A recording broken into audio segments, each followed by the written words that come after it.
We are here with Kathryn Barrett, Program Lead of Girls Learning Code. How are you doing today, Kathryn? I'm great. Thank you so much for having me. This is awesome. Of course. My first question, can you tell us a little bit about Girls Learning Code, how it started, and what part you play in it? Sure. So Girls Learning Code started, I guess, about 3 years ago.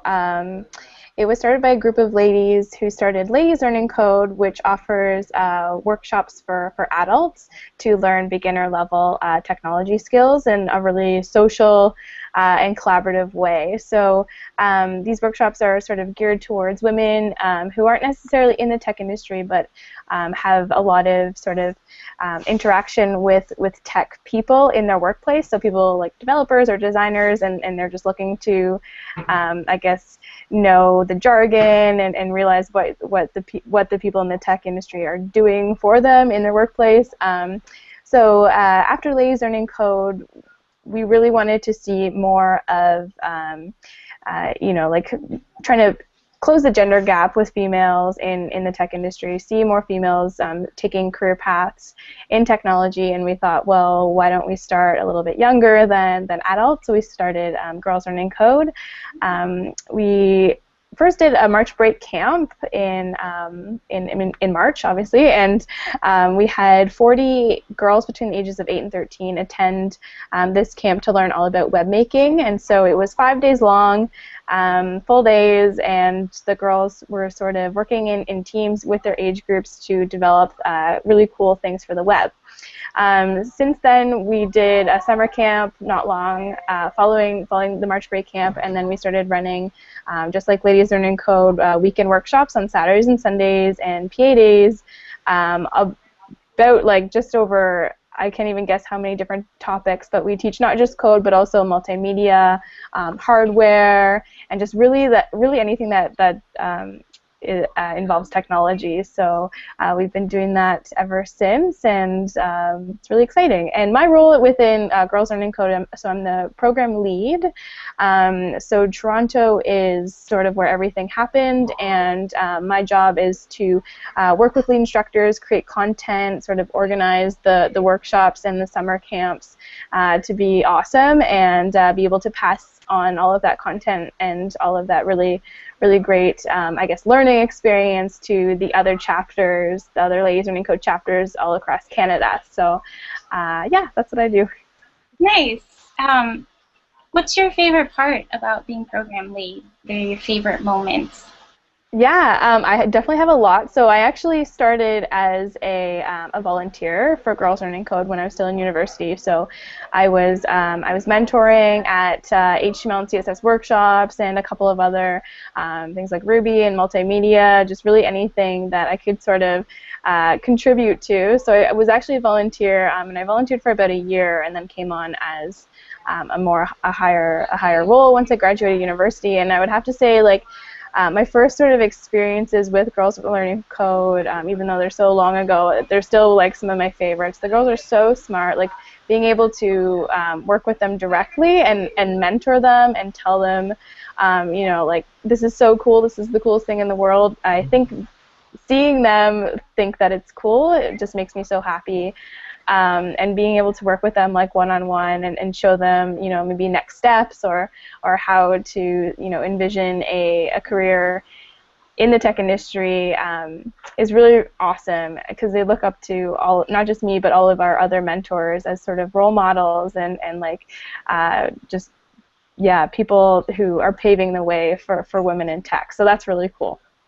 That's great. I worked at a summer camp last summer with kids in technology and programming, and it's just so awesome to see their eyes widen when they Yes. do something cool. Yeah, it's just like glowing with inspiration. It's awesome. So I wanted to ask you, what kind of challenges does Girls Learning Code faces on an organizational level and like a daily level? hmm So I think one of our biggest challenges for me specifically, because I do a lot of the content and revise the content either myself or from lead instructors, and I think that one of the biggest challenges is making sure that it's really cool. Like it's something that young girls will be able to look at all, starry-eyed and be like, this is the best thing ever. I think that, yeah, it's one thing to teach code, but it's another thing to have activities and challenges that make young girls between 8 and 13 really excited about that kind of content. We typically have to brainstorm a lot of really creative exercises that are related to their lifestyle or things that they're encountering in their day-to-day lives. So typically, things like we will relate things to Instagram or like pop culture or like things that are in their day-to-day lives that make it exciting. So I think that's one of the biggest challenges, is that it's definitely one thing to teach code, but to make it really awesome and targeted towards a girl who has limitless possibilities in what she can do, and to kind of encourage her to go down this path, I think is the most challenging. But also one of the bigger things is expansion. So we are primarily in Toronto, but Vancouver is also running some Girls Learning Code workshops there too. And I think the biggest thing is that we need to make Girls Learning Code scalable. So Ladies Learning Code is very scalable because it's adult-oriented. It's very, all of our mentors are able to contribute in the best possible way. When you're working with kids, you have to have all of your mentors have police clearances and those kinds of things, because you're dealing with younger girls. So I think that's definitely also a challenge for sure. Gotcha. What is the coolest project you've seen being created? Yeah, actually, this one is very, very recent. So back in February of this year, I submitted a application for Girls Learning Code to participate in Toronto's Scotiabank Nuit Blanche, which is an all-night free contemporary art event that happens once every year. It's the first Saturday of October. And the city completely almost just about shuts down and is just dedicated to art, contemporary art. So I personally have a fine arts background, so I went to school and learned how to create art using technology. So I have a very strong interest in trying to combine my past life with my current life at Girls Learning Code. So I actually submitted an application in February for Nuit Blanche to participate as an independent project, and we got accepted, which was really cool. So my proposal was that over this past summer, we had 6 summer camps going on, and one of them was a design camp for 40 girls. And so I pitched in my proposal that these 40 girls could help me design or help me to make this really awesome installation for Nuit Blanche, which just happened actually on Saturday, which is funny. So the girls, I guess the proposal was that I really wanted to kind of incorporate how the things that I've learned by watching girls in our workshops. Typically, what I've noticed the most is that they, at such a young age, they are sometimes a little bit discouraged about creating, or they don't know where to start. I think in this day and age, when there's so many resources online and so much information, it's really hard for young people to feel original and unique. So I've been noticing that a lot in our workshops. For instance, we'll ask the girls to create, in our HTML and CSS workshops, we'll have them create a website, and they're like, well, I don't even know where to start. Like, how do I, I don't even know what kind of idea or what website I want to make. Some of the girls think of I want to start like an ice cream shop, so I'm going to create a website about an ice cream shop. But they'll kind of lightly tell their mentor or the lead instructor, well, there's hundreds of millions of ice cream shop websites online right now. So what makes mine so different? So anyways, I wanted to kind of focus on that concept for our newly launched installation. And so the girls, each girl had a chance to 3D model an object that was remixed from something else. So kind of giving them the chance to look at something that already exists and take a spin on it in their own creative direction. So they weren't asked to start from scratch. They weren't asked to just come up with something on the spot. They were actually given an object to remix. And so they 3D modeled this 3D modeled this remixed object to fill a space for actually our computer lab and how it would look 10 years from now. So they 3D modeled this object, I 3D printed it, and they were kind of, every girl's model was sort of intertwined into this sphere, this giant sphere that I somehow created. And we hung the spheres from the ceiling, and it was really, really awesome. The girls, this just happened on Saturday. We presented it on Saturday. A lot of the girls came by, and they were just so excited to see it. So proud of that they could be a part of something so large, and you know, it's one of Toronto's biggest events, so they're really, really excited about that. That's fantastic. Do you have images or videos from the installation or the 3D? Yes, I do. Yes, I can definitely send those to you. Yeah, they're really cool. They're really cool. I'd love to share that with our users. Yes. Let's see. Earlier you were talking about clearance for mentors. If somebody was interested in Toronto or the other location, how can they get involved, and what kind of people are you looking for? Yeah, so on our website, girlslearningcode.com, there's a little bubble on the right-hand side that asks, are you interested in volunteering? So far our process is you fill out an application of interest, we follow up with you within about a week or so, and I personally interview everybody who is interested. So it's not so much like a formal interview, whether you're either in or out or whatever, because it is a volunteer position, but it's more so like an information session to kind of get to know the applicant, see what their background is and why they want to work with kids. So really our requirements for our mentors is that they just have to be really excited about technology in general. Because we're targeting such a young age group, the workshop content is so easy for us as adults to kind of pick up as it's being taught and then relay it back to the girls sort of on a as we go basis, like play it by ear kind of basis. So while a girl is trying to do 50 things all at once, like code, listen, see what the next door neighbor is doing, maybe she has to go to the bathroom, like there's like so many things like going on in her space that the mentors are really there to kind of just listen to the lead instructor. If the girl misses what's going on, they're able to relay that information back. So really we're only our only requirement is that these people are just really enthusiastic about the content, whatever is being taught, and they just really want to pass on that knowledge and that enthusiasm to young girls. So yeah, you definitely don't have to know the content in order to mentor, which is cool. Good to know.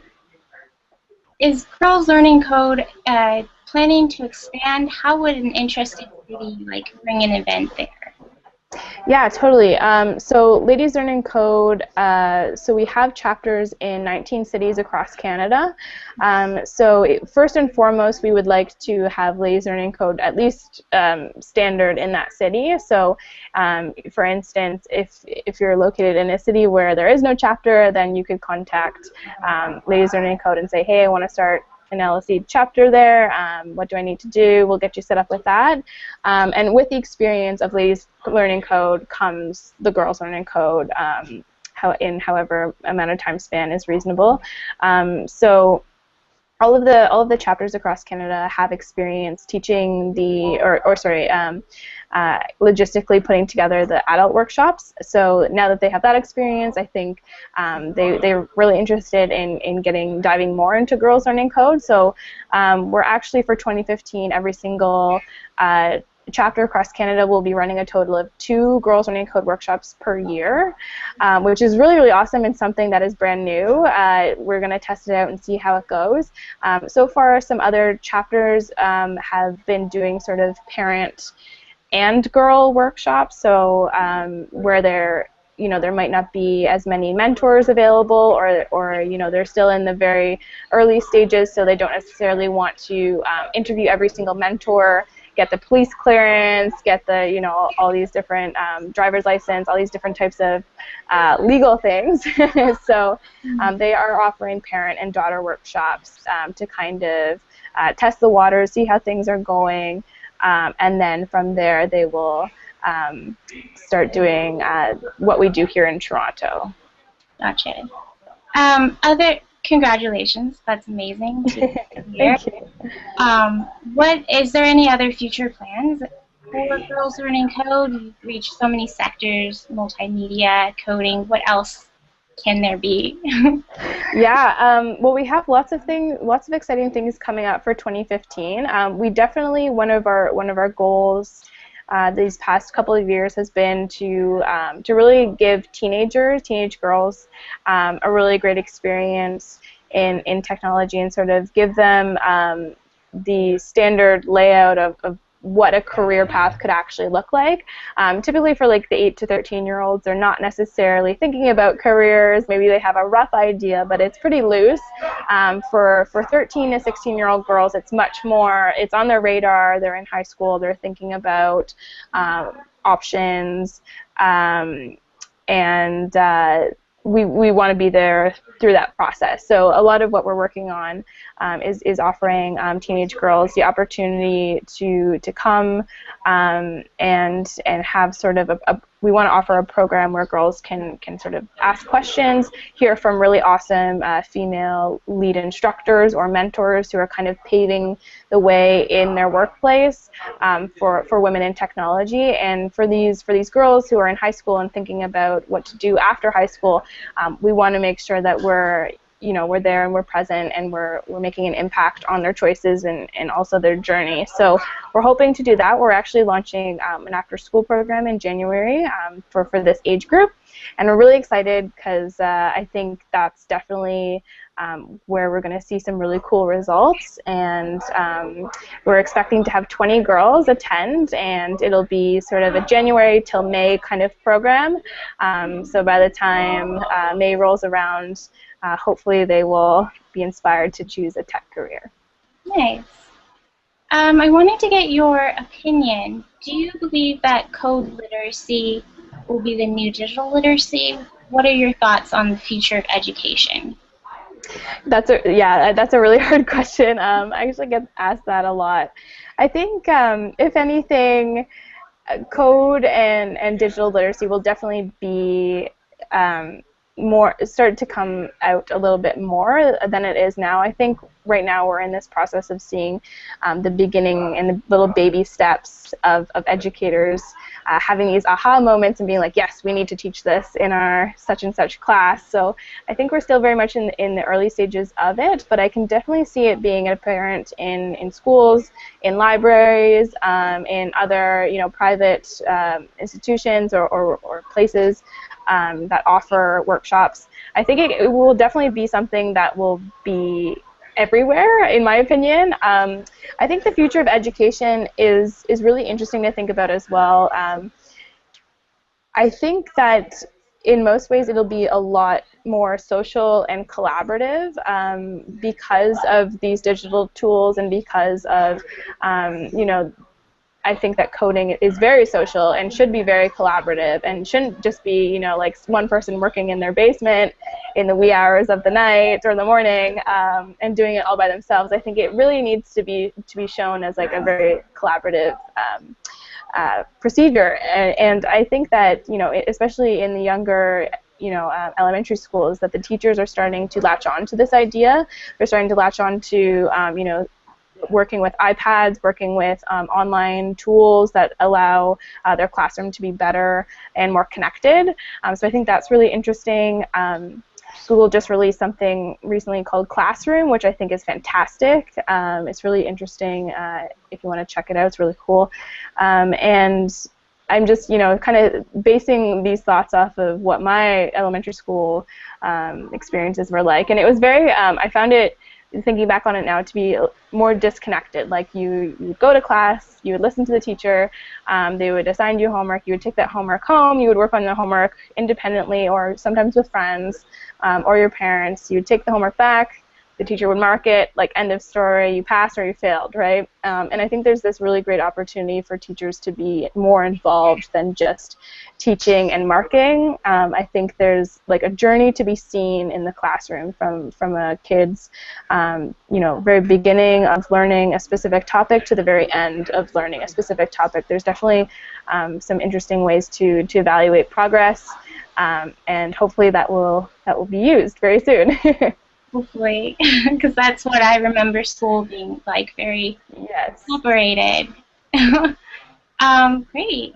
Well, that's pretty much all of the questions I had. Do you have anything else you'd like to add, updates, anything our users should be aware of, especially high school students? High school students, yeah. I think a couple of things. Trying to think of all of the things. We have so many things going on, but a couple of things are definitely, if you are interested, if you're a high school student and you are interested in taking a program, please feel free to contact me directly or visit our website, girlslearningcode.com. We also really encourage high school students to mentor at our younger workshops. So we offer workshops for 6 to 8-year-olds and then also 9 to 12-year-olds on Saturdays and Sundays. And this is a great way for high school students to get their volunteer hours. We really encourage that if you're passionate about technology, like working with kids in a really cool setting. There's also some great opportunities on our website for that as well, for applying to be a mentor. So, yeah. Totally, yeah. Teaching is the best way to learn. So Exactly. Well, Kathryn, thank you so much for taking the time to hang out with me and Switch. It's been really great. Thank you. Yeah, so you have a great afternoon, and I will let you know when this is published. Cool. Thank you so much. I loved being here. Thank you. Thank you. Bye. Bye.